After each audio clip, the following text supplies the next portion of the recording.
Alors pour discuter de ces résultats, on va démarrer tout de suite la première table ronde. Donc j'invite Claude Cabrol, directrice adjointe du siège parisien de France Parkinson, à me rejoindre. Valérie Egloff, qui est présidente du Gérontopôle Seine-Estuaire Normandie. Caroline Leblanc, qui est coordinatrice de l'association Le Lien, Logement Intergénération en Normandie, et Serge Guérin. Alors Serge, on va commencer avec toi. À travers cette première tendance de chiffre du baromètre, est-ce que cela reflète justement la place actuelle et le rôle actuel des seniors dans la société ou dans la société de demain? Vaste question. J'irai très très vite.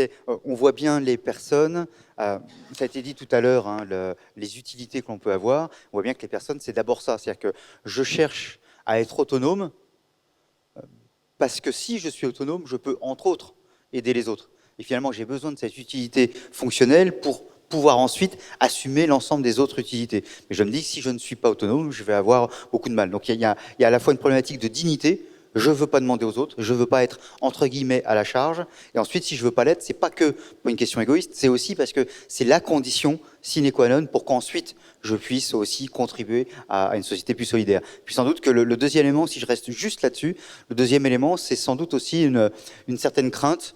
Il y a à la fois un discours public qui est plutôt négatif vers les plus âgés, et c'est aussi de se dire, demain, il n'est pas sûr que j'ai les moyens, y compris économiques, de pouvoir construire mon autonomie. Du coup, j'ai envie, besoin qu'elle reste le plus longtemps possible. Donc je crois à la fois, c'est quelque chose d'anthropologique, j'ai besoin d'être autonome pour aider les autres, et deuxième élément, c'est quelque chose de plus circonstanciel, c'est je sais bien que demain sera plus difficile qu'aujourd'hui. Je sais bien qu'économiquement, les choses vont se tendre, que les retraites vont baisser, et ainsi de suite. Et donc, j'ai d'autant plus besoin de cette autonomie. Merci beaucoup. Valérie Egloff, donc effectivement, comme on le rappelle là, les seniors veulent rester acteurs, auteurs de leur vie, indépendants le plus longtemps possible. Comment fait-on aujourd'hui pour éviter de penser pour eux et les associer finalement aux décisions qui les concernent directement? Alors, ça a déjà été évoqué d'ailleurs par mon collègue adjoint maire de Caen sur comment au sein des villes, on peut effectivement faire participer les seniors à la vie citoyenne.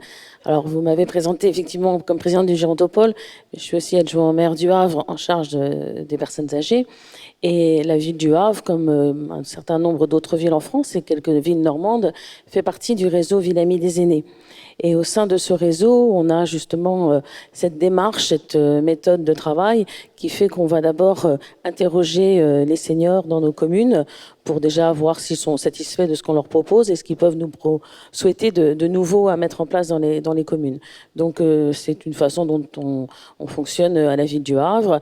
On a parlé justement d'intégrer aussi les seniors dans des choix de produits, des choix politiques ou des choix économiques comme aujourd'hui peut être la Silver Economy au sein de clubs d'usagers testeurs. Ça a été aussi évoqué par M. Hurel. Ça existe à Alençon, ça existe au Havre, ça existera aussi bientôt à Caen. Donc là aussi, c'est vraiment intégrer les premiers concernés pour décider, pour choisir, pour donner leur avis sur les produits ou les services qu'on veut leur proposer. Merci beaucoup. Claude Cabrol, l'une des tendances fortes de ce baromètre, ce qui est assez marquant, c'est aussi les inégalités, alors avec l'avancée en âge, mais aussi les inégalités entre les femmes et les hommes qui augmentent avec l'âge. Est-ce que c'est quelque chose que vous avez aussi constaté au sein de France Parkinson et comment vous sensibilisez, éventuellement quelles actions vous avez mis en place par rapport à cette problématique? Merci de la question, parce que c'est vrai que ça fait partie des choses qu'on soulève peu d'habitude, et donc c'est vrai que c'est un vrai plaisir d'aborder ça.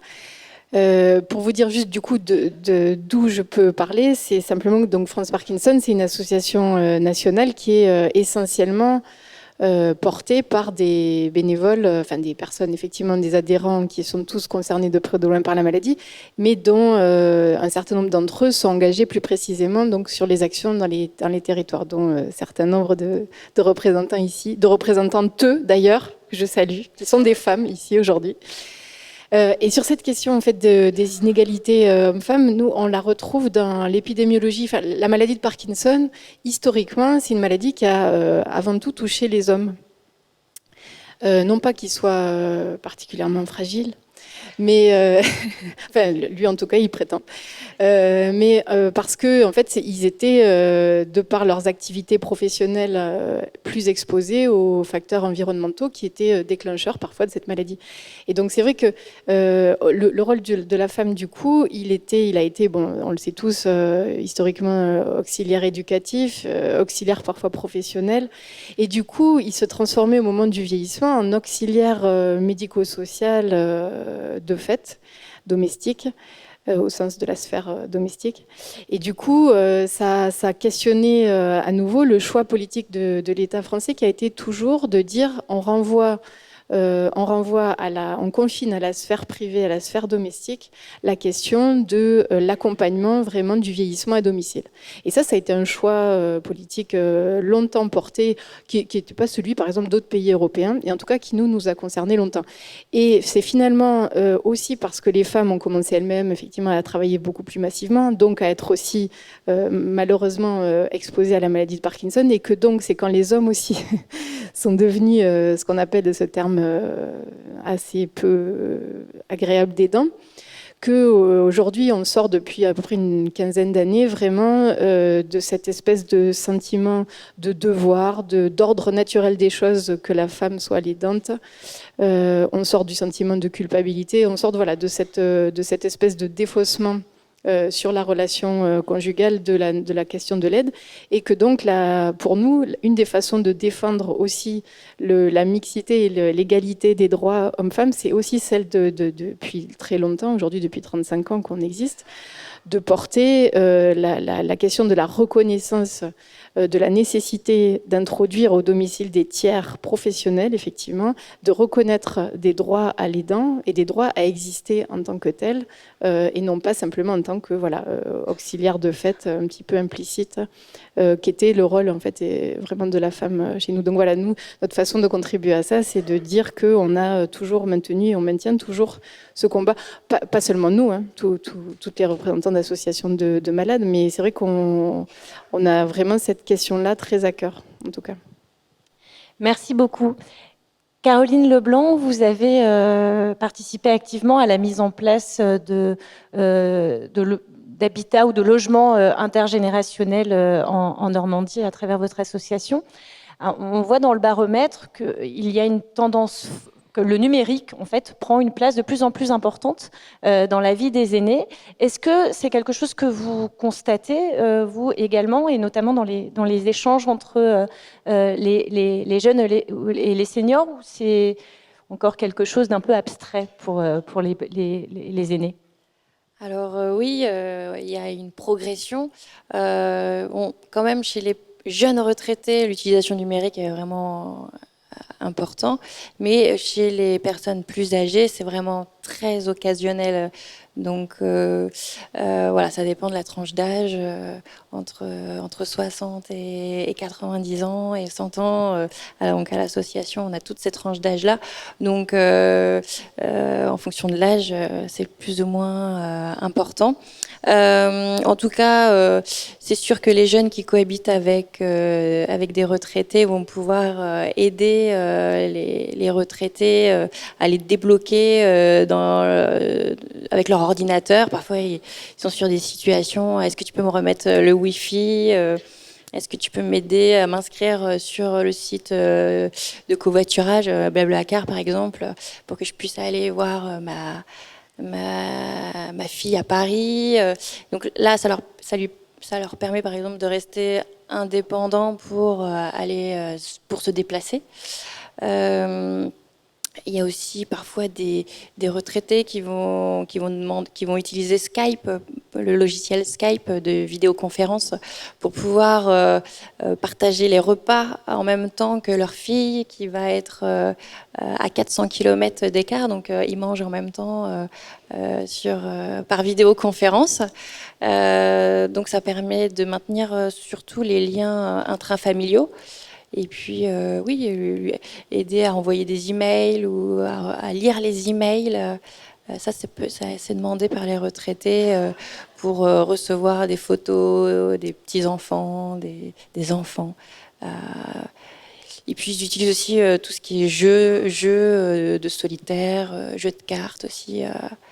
Donc voilà. Donc pour les plus âgés, c'est très occasionnel, et pour les jeunes retraités, c'est plus habituel. Et c'est vecteur en tout cas d'échanges entre justement les jeunes qui cohabitent avec les aînés. Ça permet, voilà, les uns éduquent les autres à l'utilisation d'Internet et des réseaux sociaux. Les jeunes vont pouvoir former les retraités à Internet et à l'utilisation de l'ordinateur. Merci beaucoup. Serge, comment expliquer ce paradoxe finalement de ce baromètre où on voit que les aînés veulent rester acteurs, indépendants, avoir un véritable rôle social, ils se sentent des citoyens à part entière à 90% d'entre eux, donc c'est des chiffres qui sont quand même extrêmement forts. Et puis, en même temps, ils sont prêts à rogner un certain nombre de leurs droits acquis. Comment expliquer cela ? Alors c'est vrai que ça peut paraître un peu paradoxal et presque même inquiétant, le fait que les gens d'eux-mêmes disent en fin de compte, on est quand même un petit peu des citoyens de seconde zone. Il est normal qu'on conduise moins, des choses comme ça. Alors, je crois qu'il y a d'abord un élément méthodologique, c'est qu'on a demandé à un moment donné aux gens à quel âge on est âgé. Vraiment, on est une personne âgée. Et globalement, les plus de 65 ans disent 80 ans, les moins de 65 ans disent 70 ans. Ce qui montre bien d'ailleurs que l'âge est bien un construit social et pas quelque chose d'objectif. Puisque selon l'âge que j'ai, une jeune fille de 14 ans, si vous demandez à quel âge on est vieux, elle dira peut-être à 17 ans. Donc évidemment, et puis quand on avance dans l'âge, on dira plus la même chose. Donc il y a ça quand même qu'à prendre en compte. Et il n'est pas impossible. Oui. Elle me dit merci parce qu'elle vient d'avoir 17 ans. Et donc voilà. Je devais pas le dire. Et on lui souhaitera son bon anniversaire après. Mais donc ça, c'est quand même vrai. Enfin, il y a cet élément-là qui doit être pris en compte. Le deuxième élément, c'est qu'on est quand même dans une société profondément, on dit souvent le terme agiste, c'est-à-dire en fin de compte, une société ou un discours qui n'aime pas l'âge. Du coup, les gens l'ont intégré. D'autant même que peut-être qu'ils l'ont porté eux-mêmes quand ils avaient moins de 65 ans, et finalement, avec l'âge, ils changent pas nécessairement. Donc il y a un peu ces deux éléments-là, un élément qui nuance un petit peu, parce que dans la tête des gens, peut-être que l'histoire de ne pas conduire, c'est après 80 ans. Ce qui n'est pas pareil qu'après 65 ans. Donc il peut y avoir aussi cet élément-là. Et deuxième élément, il y a quelque chose quand même on s'intègre les choses, on dit oui mais c'est vrai, c'est pas bien. Je reste 2 secondes sur l'histoire du permis de conduire et de la conduite. Vous savez, quand on parle, l'accidentologie, les vieux et tout ça, et donc vous avez des chiffres très forts. Sauf que quand on met ces chiffres-là, on est compte, et oui, il y a beaucoup de gens âgés et tout dans les accidents. Mais on imagine que ce sont des gens âgés qui conduisent. Or, dans le 2/3 des cas, ce sont des gens âgés qui sont renversés. Donc le permis de conduire, c'est pas les gens âgés, c'est des autres, d'une certaine manière. Donc voilà. Donc vous voyez bien que les choses sont mal comprises par les personnes, et finalement les plus âgés les intègrent, puis se disent peut-être, faut qu'on fasse attention parce que on nous regarde de plus en plus bizarrement, donc faut peut-être que on soit d'une certaine manière plus discret. Ce qui est quand même hyper malsain s'il y a ça. C'est-à-dire que, vous savez, il y a d'autres cultures où il y a d'autres gens qui vont dire, ça s'appelle le racisme, ça s'appelle l'antisémitisme, en disant, on commence à nous taper dessus, donc on va se cacher un petit peu. Et finalement, avec les vieux, on peut avoir ça aussi. Pour vivre heureux, vivons cachés d'une certaine manière. Il y a sans doute quelque chose autour de cela aussi qui est évidemment dans ce cas-là extrêmement grave. Et donc un des enjeux de matinale comme aujourd'hui, c'est de rappeler que le citoyen âgé est d'abord un citoyen, quel que soit son âge, jusqu'au dernier jour de sa vie. Et il mérite d'être écouté, entendu, et il mérite d'être acteur de sa vie et d'être acteur de la société. Quand par exemple il y a l'histoire sur certains sujets, peut-être que ça serait bien qu'on ne vote pas parce que ça ne nous concerne pas. Mais à quel moment ça ne me concerne pas? Et comme si les gens ne votaient que pour eux, ne votaient pas aussi dans une vision plus large. C'est-à-dire que je peux aussi voter à 85 ans en pensant à la situation de mes enfants, de mes petits-enfants, de mes arrière-petits-enfants. Nous ne sommes pas juste limités à notre identité, qu'elle soit celle de la religion, qu'elle soit celle du sexe ou qu'elle soit celle de l'âge. Et donc là, il y a aussi sans doute un travail de citoyenneté à refaire à partir de cet élément qui est quand même, je trouve, pas une super bonne nouvelle. Alors si on s'attarde un peu plus précisément sur les maisons de retraite, on se rend compte que le sentiment d'utilité, alors déjà, bonne nouvelle, peut exister en maison de retraite, mais il s'exprime par justement la liberté d'aller et venir, la liberté de pouvoir choisir ses vêtements, d'être... que finalement, l'établissement s'adapte aussi au rythme de vie de la personne. Donc ça suppose de nouveaux modèles d'organisation dans les établissements. Est-ce que ce sont des axes de réflexion qui sont pris en compte au sein du Gérontopole ? Oui, bien sûr. Alors, peut-être pour expliquer un petit peu ce qu'est le Gérontopole, qui est tout jeune, puisque ça fait à peine un an qu'il est mis en place. Donc, c'est parti de la volonté au départ des élus du pôle métropolitain de l'Histoire, donc un pôle qui va autour du Havre, de Fécamp à Pont-Audemer, en passant par Lisieux, Deauville, porter et retrouver autour du pôle l'Université du Havre, le groupe hospitalier du Havre, la CARSAT, mais aussi Caen-la-Mer, la métropole caennaise, Paul Thess qui travaille sur le numérique et la sécurité numérique, et puis la Fondation Filsen qui justement gère des EHPAD sur la région rouennaise et la vallée de la Seine. Et depuis, nous ont rejoint au Gérontopole déjà comme membres de droit à la région les 5 départements normands, l'ARS, et puis de nombreux acteurs économiques, institutionnels, publics, privés, puisque cette association, puisque c'est une association, se veut en fait un endroit de rencontre, d'échange, de partage, de réflexion de tous ceux, quelle que soit leur activité, donc je disais économique, sociale, politique, sont concernés par l'évolution démographique et par le vieillissement de la population. Donc effectivement, au sein du Gérontopole, on a plusieurs représentants des structures accueillant des personnes âgées, dont Corian du Havre, qui vient d'adhérer.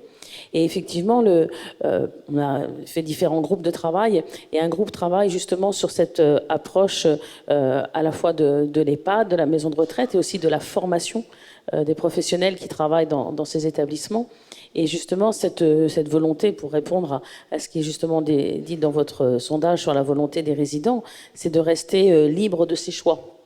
Alors même si les choix peuvent être plus limités que ceux qu'on peut avoir plus jeunes dans la vie, effectivement, pouvoir se laver à l'heure où on l'a choisi, alors que on s'est toujours lavé à 10 heures le matin et qu'on vous oblige à le faire à 8 heures, là, effectivement, les libertés sont contraintes. Choisir ses vêtements, choisir son repas, enfin, effectivement, c'est des choses qui peuvent paraître anodines dans nos vies quotidiennes, mais qui sont effectivement peut-être des derniers choix, mais des choix importants à pouvoir justement respecter, mais qui dit effectivement respect de ces libertés, qui peuvent être des libertés différentes quand on a un établissement avec 80, 100 ou 120 personnes. C'est 120 libertés à respecter. Et ça peut être difficile, effectivement, avec des effectifs qui ne sont pas forcément formés pour et en nombre suffisant pour respecter. Donc, effectivement, au sein du Gérontopole, notre volonté, c'est d'être un peu les empêcheurs de vieillir en rond dans notre société et de soulever des débats, soulever des discussions et d'essayer d'y apporter des solutions, justement. Alors, justement, c'est belle transition avec vous, Claude Cabrol, puisque on partage tous ce combat, c'est-à-dire de dire que la vie ne s'arrête pas avec l'avancée en âge ou la maladie. Donc comment, justement, est-ce qu'au sein de l'association France Parkinson, vous abordez cette question de comment est-ce qu'on reste auteur et acteur de sa vie malgré la maladie ? Ah ben alors là, c'est toute notre histoire, effectivement. Et là, moi, du coup, je vais me faire que le porte-parole de ce que je vois. Et à la limite, si ensuite vous avez des questions à poser, ce sera vraiment aussi aux bénévoles à y répondre. Mais en fait, comme pour toutes les maladies chroniques, c'est vrai que l'annonce est toujours un choc terrible dans la vie des gens, quel que soit l'âge. Mais c'est vrai que c'est toujours un moment où ça éjecte les gens brutalement de leur trajectoire de vie sur laquelle ils se sont projetés, etc. Et du coup, le temps, en fait, le début, les phases les plus longues de la période de deuil de cette éjection, effectivement, c'est cette phase de déni, de colère, etc. Enfin, ça prend du temps, du temps de façon très différente selon les gens. Il n'y a pas de règle en la matière. Mais c'est une phase, et là du coup je rejoins ce que disait Serge Guérin, c'est que c'est une phase où en fait on est brutalement aussi confronté non seulement à la maladie, mais au regard des autres. Parce que dans les situations sociales, typiquement ce qui arrive parfois sur la maladie de Parkinson, c'est de se retrouver dans un transport en commun, un bus, un métro, etc., à être en train de se lever pour sortir, et puis à ce que le mouvement se bloque. Et du coup, on se fait bousculer, insulter, les gens ne comprennent pas ce qui fait que d'un coup on s'arrête. Or, on est dans un état de détresse psychologique intense, puisqu'effectivement, on voudrait sortir, on voudrait bouger, mais on ne peut. Enfin, d'un coup, ça s'arrête. Et du coup, c'est vrai que c'est des situations, du coup, d'humiliation qu'on subit et qui du coup vont plutôt avoir tendance à pousser les gens à se replier chez soi, à s'isoler pour ne plus se confronter à cette blessure supplémentaire qui vient en plus de l'histoire de la maladie. Et en fait, ce qui se joue en fait à ce moment-là, c'est parce qu'on pourrait se dire mais pourquoi ils vont pas à ce moment-là se retrouver d'autres malades pour se ressourcer? Pourquoi il y a cette phase de repli? C'est que et là encore, je viens de dire autrement ce qui a été dit par mon voisin, mais ce qui se joue, c'est le fait de se dire bon, la stigmatisation portée par le regard des autres, on la comprend bien, mais pourquoi on va pas avoir d'autres malades? C'est que l'effet miroir, en fait, il questionne tout de suite, parce qu'on se dit reconnaître les autres comme malades, c'est se reconnaître aussi soi-même comme non seulement malade, mais handicapé. Et ça questionne en fait la façon dont on porte en soi, chacun d'entre nous, finalement, réellement le handicap. Et d'accepter de se reconnaître comme ça, c'est l'auto-stigmatisation, c'est ce qu'il disait aussi tout à l'heure, c'est-à-dire que on est dans la stigmatisation extérieure, mais dans l'auto-stigmatisation. Et c'est celle-là qui est peut-être la plus douloureuse, parce qu'on est face à soi-même là-dedans. Et c'est vrai que c'est ce temps-là de dépassement ou pas, enfin en tout cas, d'arriver à se repositionner par rapport à ça qui est très long. Et puis, donc, quand ça prend, voilà, comme je disais, du temps. Et puis, à un moment donné, on est prêt à aller à passer dans une autre phase de ce travail de deuil. Et c'est là que souvent les gens croisent la trajectoire de l'association, qui se veut être un espace, en tout cas, d'accueil et de regard, du coup, non jugeant et compréhensif de ce qui est vécu par les gens. Donc, ce qui est déjà un premier espace de soulagement. D'acceptation de son nouveau statut, du fait que la maladie, ça crée une communauté de fait, c'est-à-dire qu'on se retrouve dans une famille qu'on n'a pas voulu, mais qu'on peut se choisir. C'est-à-dire et c'est là où vraiment du coup on retrouve le moteur de vie, c'est-à-dire qu'on choisit d'arriver à l'association dans son département là où on est, et du coup là on trouve l'espace de liberté, de créativité pour pouvoir s'investir à géométrie variable, en fonction de qui on est. Et on se rappelle qu'on n'est pas que juste un malade, parce que la maladie a tout envahi, et la maladie est là, mais on est aussi alors, un poète, un sculpteur, un peintre, un sportif, un communicant, quelqu'un qui devient écoutant lui-même d'autres personnes. Enfin, après, il y a toute une palette de possibilités que l'association laisse complètement ouverte, et dans lequel chacun, non seulement peut s'inscrire d'ores et déjà, ou alors même proposer sa patte, sa façon de faire, etc. Et ça donne... vraiment, mais là je parle pour France Parkinson, mais je suppose sans aucun doute que c'est le cas dans d'autres associations, mais je parle de chez nous. Mais ça donne vraiment un lieu où on renaît, d'abord soi-même, et puis du coup, et là encore je ne fais que réillustrer ce que disait M. Guérin, mais où ensuite aussi on se remet du coup au service des autres, parce qu'on devient celui qui forme d'autres malades, qui forme d'autres aidants, celui qui va tenir des permanences soulagées, comprendre, etc. Et c'est vrai que c'est d'abord se reconnaître soi-même, reconnaître les autres, se retrouver soi-même, et du coup ensuite se remettre dans une position d'utilité sociale qui est extrêmement, vraiment valorisante, qui est précieuse, parce que on change à nouveau soi-même le parcours des autres, donc c'est on fait des petits miracles tous les jours, chacun a son... Enfin, quand je dis on, c'est surtout pas moi, c'est vraiment les bénévoles sur le terrain. Et du coup, moi je dirais qu'en plus, c'est très... je conclurai là-dessus, mais la maladie de Parkinson, c'est un déficit dans un neurotransmetteur qui est la dopamine. La dopamine, c'est le circuit de la récompense, c'est le circuit du plaisir. Et du coup, nous, ce qui nous semble évident, et ce qu'il faut que les gens aussi renaissent et arrivent complètement cassés, et psychologiquement et physiquement, et ressortent quand ils s'investissent dans les comités bénévoles, ils retrouvent une deuxième vie. C'est que, en fait, tout bêtement, comme ils se font plaisir, ils font plaisir à d'autres, ils recréent de la dopamine naturellement dans le cerveau, et c'est thérapeutique. L'utilité sociale pour le Parkinson est thérapeutique. C'est le meilleur des traitements. Donc chez nous, ça fonctionne, et je pense qu'on a des exemples, dans la salle. En tout cas, c'est pour nous, en tout cas, cette utilité sociale, c'est au quotidien, et c'est vraiment à chaque fois des miracles et un réapprentissage très concret de la solidarité. puisque c'est la solidarité aussi qui guérit des maux physiques et psychologiques. Et là, c'est très, très concret. Voilà. Merci beaucoup. Alors on le voit, l'altérité dans l'utilité, la solidarité sont des éléments importants. Finalement, Caroline Leblanc, dans les logements intergénérationnels, qui est le plus utile à l'autre? Est-ce que ce sont les aînés ou les jeunes? Il n'y en a pas un plus utile que l'autre. Les personnes retraitées, elles offrent un logement à moindre coût à un jeune. Donc ça, c'est une grande utilité. Puisque ça peut éviter aux jeunes de travailler en même temps que leurs études. Ça leur permet de se concentrer sérieusement sur leurs études et de les réussir plus facilement. Les retraités aussi, ils vont pouvoir apporter toute leur expérience de vie, apporter de sages conseils aux jeunes quand ils rencontrent une petite difficulté.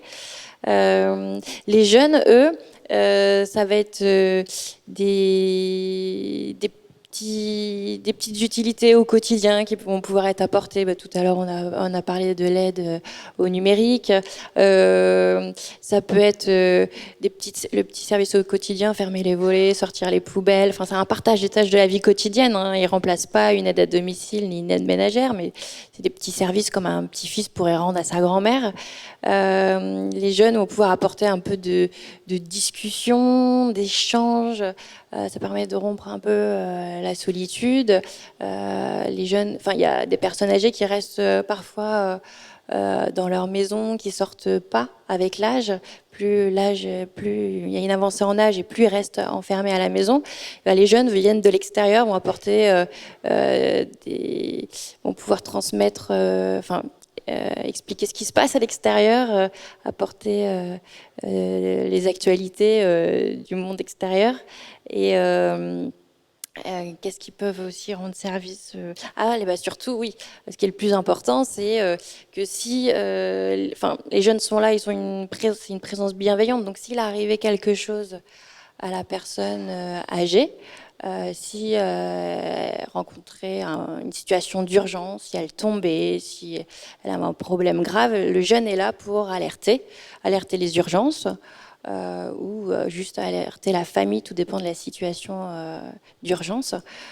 Donc ça, c'est super important. On a des personnes qui ont subi par exemple des petits AVC et si le jeune n'avait pas été là, s'il n'avait pas été présent, s'il n'avait pas tout de suite réagi, la personne serait peut-être décédée ou elle aurait un handicap très lourd. Donc la famille nous remercie grandement de l'existence de l'association parce que grâce à ça, leur papa ou leur maman sont encore en vie ou ils ont pu être aidés dans une situation dramatique. Ça leur permet de rester aussi à domicile plus longtemps? Ça leur permet de rester à domicile plus longtemps, ça retarde l'entrée en maison de retraite ou ça permet à des personnes de rester chez elles jusqu'à la fin de leur vie lorsqu'elles souhaitent rester chez elles. Merci beaucoup pour ces très beaux témoignages. Alors, je crois que vous avez France Parkinson et le lien des stands dans l'espace restauration. Donc voilà, n'hésitez pas à aller les questionner tout à l'heure au moment de la pause. Merci beaucoup pour votre participation à cette table ronde. Alors, il nous reste quelques minutes pour des questions, des témoignages. Donc, nous sommes à votre écoute. Bonjour. Moi, je voudrais faire un distinguo entre le vieillissement en domicile et le vieillissement en institution. Et je pense que l'isolement est complètement différent. Tout le monde se regarde en disant qui répond. Oui, oui. Et chacun, on a un regard. Et bien sûr, alors, la question première, c'est celle de l'isolement. C'est celle de la solitude. C'est celle. Voilà. D'ailleurs, dans l'étude, on n'a pas pu tout montrer, mais il y a à un moment donné, il y a un chiffre très fort. On demande aux gens, c'est 27% des plus de 80 ans qui, au moins un jour sur deux, ne voient personne. Donc là, c'est quand même hyper triste et hyper puissant, et sans doute un des enjeux absolument majeurs. Il y a des personnes qui rentrent, moi j'utilise pas le terme institution, parce que déjà je trouve qu'il crée de l'isolement, qui rentrent dans des lieux où justement collectifs, et où justement je rentre dans des lieux collectifs parfois justement pour ne pas subir cet isolement. Après, voilà, bien sûr qu'on peut aussi se sentir très seul au milieu de plein de gens. C'est le cas de villes, par exemple. Je croise plein de monde, mais finalement, je parle à personne. Ou j'ai des milliers de numéros de téléphone, mais j'ai personne à appeler quand vraiment j'ai une problématique très forte, quand je cherche tout simplement un ami, quand je cherche une parole, une oreille bienveillante. Donc, on le vit, et c'est aussi le propre de nos sociétés, qui survalorisent la communication, mais qui, d'une certaine manière, dénie aussi l'échange, le plus simple qui soit. Donc, et avec l'âge, il peut arriver, soit parce qu'on s'enferme, comme on l'a dit, parce question d'estime de soi, question de se dire mais les autres, je ne les intéresse pas, ou moi-même j'ai tendance à ne plus m'intéresser à ce qui se passe, ce qui fait qu'il y a un processus qu'on crée soi-même, et puis un processus extérieur, qui est celui aussi de dire mais finalement je vais ne parler ou je vais être en échange qu'avec des gens qui, d'une certaine manière, peuvent m'être utiles. Et c'est là où nos sociétés deviennent des sociétés utilitaristes, au mauvais sens du terme, des sociétés productivistes, où finalement, je ne vais regarder l'autre que par rapport à ce qu'il m'apporte. Alors après tout, je vais regarder d'ailleurs, parfois on va parler des plus âgés, on va dire non, ils ne nous intéressent pas tellement, mais ils ont de l'argent. Et finalement, ce qui nous intéresse, c'est plutôt le porte-monnaie sur pattes. Et à partir de là, on va s'intéresser. Et alors, les gens vont se focaliser sur le pouvoir d'achat. En plus, en ce moment, il y a une vision où tous les vieux seraient très très riches, et ainsi de suite. Donc, un, il faut leur piquer du pognon. Et deux, le seul intérêt qu'ils ont, c'est que justement, ils consomment. Ou bien, on a une vision évidemment beaucoup plus humaine. Et on se dit, et c'est aussi ce qui a été dit, y compris de ce que disait Claude Cabrol, c'est-à-dire qu'à un moment donné, cette notion de fragilité, ou bien on décide de continuer de la dévaloriser, continuer de la mépriser, pour utiliser des termes à la mode, considérer que ce sont les derniers de cordée, et que les derniers de cordée, ils sont pas intéressants, ils nous coûtent en plus, ou bien on considère qu'au contraire, la fragilité est une force parce qu'il y a la force des fragiles. Qu'est-ce qu'ils arrivent à faire en dépit de cette fragilité, ou qu'est-ce qu'ils continuent de faire avec cette fragilité, mais aussi, qu'est-ce qu'ils nous obligent, les autres, qui pensent à un moment donné qu'ils ne sont pas fragiles, mais qui finalement sont fragiles, mais sur autre chose.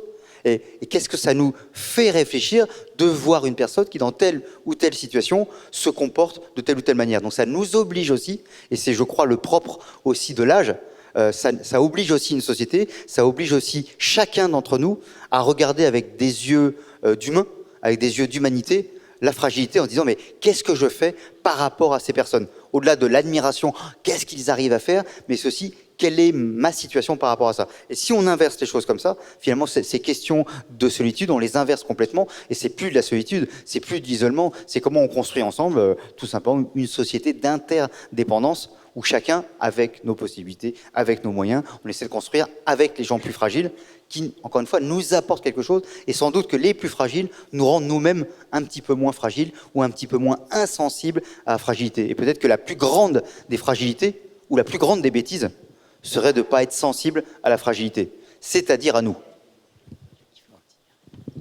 Soyons plus simples. Et ce n'est pas la peine d'aller chercher si loin. Dans ma commune, une fois par semaine, les enfants des écoles primaires vont rendre visite à l'EHPAD. On fait du transport solidaire. Voilà, soyons simples. Voyons les choses simplement. Oui, on peut faire les choses simplement en y réfléchissant, cher monsieur. Et en effet, il y a, mais alors dans ce cas-là, il y a votre commune, mais il y a 36 000 communes, il y a 400 000, 500 000, 1 million de façons de faire. Il y a la vôtre, mais il y en a plein d'autres qui sont aussi valables. Et l'intérêt, c'est de comprendre que c'est une société qui se construit finalement par le bas et qui chacun trouve des démarches, pas des solutions, des démarches qui à tel moment c'est celle-ci, à tel moment c'est une autre, à tel moment il y a un élément. Par exemple, on a parlé de colocation intergénérationnelle, c'est une manière de faire qui reste évidemment ultra minoritaire. Il y a je crois une quarantaine de binômes à Caen. Ça ne va pas résoudre toutes les problématiques de Caen, mais ça en apporte certaines. Il y a ce qui est fait par Valérie avec le Géantopole, mais aussi avec d'autres endroits, avec la maison d'Alia, avec tout ça. À chaque fois, et c'est ça qui est merveilleux dans ce pays, dans la société, c'est quand finalement la société elle bouge toute seule. Elle fait plein de choses sans attendre que ça se décide par le haut. Parfois, ce sont des élus, parfois ce sont des associations, parfois ce sont des personnes totalement indépendantes du tissu associatif, des élus, ainsi de suite. Parfois, les gens le font contre les institutions, parfois elles le font avec les institutions, mais je crois que c'est aussi ça la force de la Fondation Corian et de tout ce qu'on fait à chaque fois, c'est d'aller au-devant des quelques exemples. Et puis il y en a bien sûr 1000 autres, et on ne peut pas parler des 1000 autres. Alors, je crois qu'il y avait une autre question. Madame ? Oui, bonjour. Vous avez parlé de baromètre européen. Du coup, est-ce que dans les autres pays, il y a des faits marquants par rapport à la France ? Oui, alors, rapidement, on voit effectivement qu'il y a une sorte de, pas de fracture, mais de différence entre les pays du Nord et les pays du Sud notamment. Alors c'est vrai que le sentiment de bien vieillir, d'indépendance, d'être acteur de la société est vraiment extrêmement marqué dans les pays du Nord et notamment en Allemagne ou en Belgique, où finalement ce sont les pays où il fait, semble-t-il, le mieux vieillir en Europe. Et contrairement à toute attente, malgré un schéma familial encore très fort en Italie, eh bien c'est le pays où les gens, où les aînés en tout cas, se sentent les plus seuls. Et se sentent le moins bien considérés par la société. Voilà, donc ça mérite d'être creusé avec, avec les aspects culturels de chaque pays, mais c'est effectivement des choses qui ressortent. Non, mais en fait, ça revient à ce qu'on disait tout à l'heure. C'est vrai que nous, nous, modestement, sur la partie juste Parkinson, c'est vrai que, comme j'ai dit tout à l'heure, les pays du sud de l'Europe ont fait le choix politique de dire que c'était la famille qui supportait. Donc c'est vrai que ça donne des situations de détresse aujourd'hui, vraiment de difficultés profondes. Et dans le Nord, nous, on voit par exemple des expériences.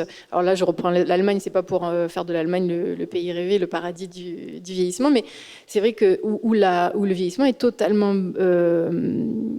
pas banalisé, mais en tout cas où effectivement, oui, alors intégré, ou en tout cas, on va beaucoup plus loin que ce qu'on le fait aujourd'hui dans la notion de dire non seulement c'est un accompagnement professionnel qui est pas du tout un jugement de valeur sur la famille qui abandonnerait ses âgés, etc., mais qui permet du coup d'aller beaucoup plus loin, de proposer des solutions d'habitat inclusif, enfin d'habitat du coup inséré, intermédiaire entre l'établissement tel qu'on le connaît aujourd'hui, puisqu'aujourd'hui en France, grosso modo, effectivement, on est entre le domicile et l'établissement, on est dans cette espèce d'étau, et eux, ils mettent en place des solutions beaucoup plus souples, ils expérimentent depuis beaucoup plus longtemps des choses. Et c'est vrai que c'est une vraie piste de réflexion hyper intéressante de mettre à plat aussi le fait que foncièrement, on a fait des choix politiques à des moments qu'on peut aussi tout à fait remettre en question, en tout cas faire évoluer au regard des expériences menées depuis maintenant 50 ans ailleurs. Oui, bonjour à vous. Je vous demande de me pardonner, je suis arrivée un petit peu en retard. À pied, ça fait loin du Calvaire Saint-Pierre. Peu importe, je suis là. J'écoute en route là votre conférence, c'est très intéressant. J'ai 72 ans passés, je suis encore assez active, je me force à être active. Je n'ai pas entendu dans vos discours quel est le lien des enfants, de nos enfants, par rapport à notre vieillir. Sachant que, personnellement, j'ai 2 garçons, l'aîné qui a 53 ans, il vit sa vie, il n'entend plus sa maman. Et le deuxième, qui a 45 ans, part demain définitivement en Polynésie. D'accord ? Pour ce faire, présageant effectivement qu'il y aurait donc dans l'avenir quelque chose d'inquiétant pour moi, j'ai pris soin de mon devenir tout simplement en faisant mon don de corps à la science. Pourquoi ? Parce que, étant seule à Caen, sans aucune famille, je ne me vois pas comment procéder pour faire appel à tel ou tel organisme qui va gérer ma fin de vie. Mes moyens ne me permettent pas d'aller dans une EHPAD ou quelque chose comme ça. Et puis d'autre part, je suis un petit peu étonnée, peut-être d'autres parents comme moi le sont, de voir que nos enfants nous oublient à quelque part. Est-ce qu'il y a moyen de faire des rappels à l'ordre, sachant que vos associations, c'est formidable, mais c'est toujours un problème d'argent. Moi, je n'ai pas les moyens d'aller en EHPAD. J'ai 780 € par mois net. Donc, j'aimerais bien aller en EHPAD, j'aime bien les contacts, etc. Mais ce n'est pas possible. Et pourtant, je vieillis, j'ai mal partout. Et je ne veux pas non plus dépendre de quiconque, puisqu'en fin de compte, que devons-nous, nous, solitaires, vieux? Moi, je dis que je suis vieille maintenant, mais je suis un petit peu inquiète, sans trop y penser.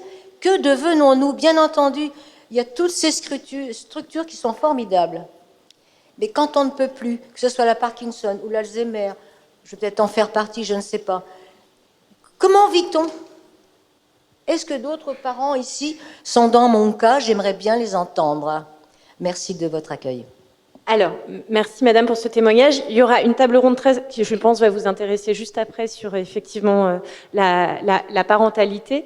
Mais peut-être vous pouviez répondre sur le... Je ne sais pas où vous, je pense que vous habitez à Caen, d'après ce que j'ai compris. Peut-être déjà vous tourner vers les structures municipales. Comme beaucoup de villes de France, il y a un CLIC qui est porté soit par le CCS, soit par une association, qui peut aussi vous proposer de rencontrer d'autres personnes dans la même situation que vous. Alors après, la place des enfants, bien sûr, il y a des choses au sein des familles. Après, il peut y avoir des obligations par la loi, qui sont les obligations alimentaires ou autres quand les parents sont en difficulté. Mais déjà, dans un premier temps, tournez-vous vers les structures municipales qui peuvent vous aider aussi. Le revenu n'est pas forcément un obstacle à l'entrée en résidence autonomie ou même en EHPAD. Hein. Là aussi, en fonction de vos ressources, vous pouvez bénéficier d'aide et d'accompagnement. Donc, on n'est jamais seul. En tout cas, je pense que dans une ville comme Caen, l'adjoint au maire tout à l'heure nous a dit tout ce qui était fait dans la ville. Donc, je pense que vous avez forcément autour de vous, dans votre quartier, des portes ouvertes pour échanger et pour partager sur les difficultés que vous semblez ressentir en ce moment.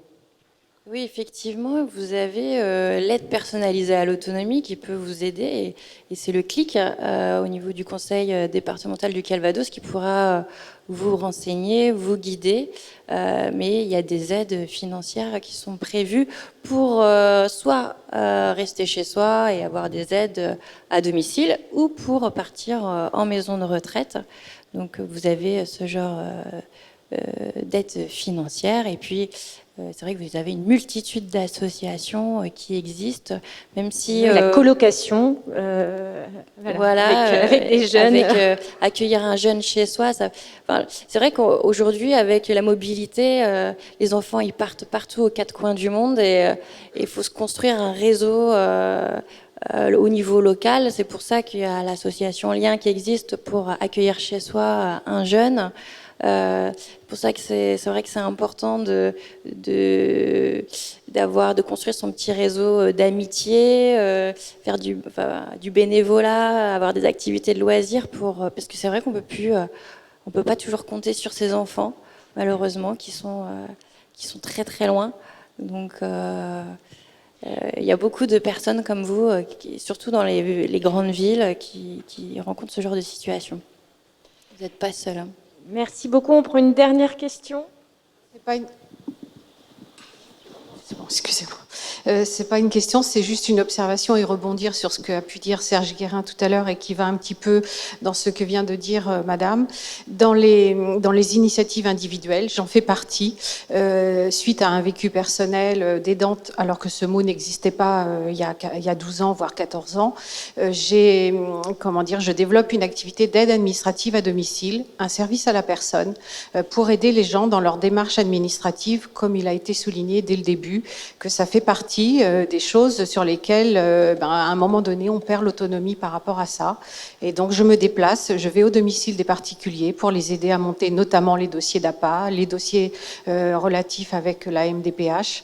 Et donc, voilà, je suis un service à la personne qui génère l'avantage fiscal jusqu'au crédit d'impôt, ouvert maintenant aux retraités non imposables, une nouvelle mesure qui s'applique cette année. Donc, c'est à savoir, initiative individuelle qui ne demande qu'à se développer, mais pour l'instant, elle est très, très locale sur la Normandie. C'est vrai qu'il existe un certain nombre de services qui, aujourd'hui, donc l'aide administrative, l'aide, les aides à domicile qui interviennent, il y a le portage de repas à domicile, il y a la téléassistance, tous ces services-là qui rentrent, et la présence d'un jeune chez soi, tous ces services-là qui rentrent en complémentarité, ça permet de rester chez soi le plus longtemps possible. Les aides financières de l'APA, l'aide personnalisée à l'autonomie. Donc oui, et vraiment, il y a vraiment un point d'information qui est super important pour les retraités, c'est le clic, qui peut vous informer sur toutes ces aides-là qui existent et qui sont diverses et variées pour s'y retrouver un petit peu. Merci à toutes et à tous pour votre participation.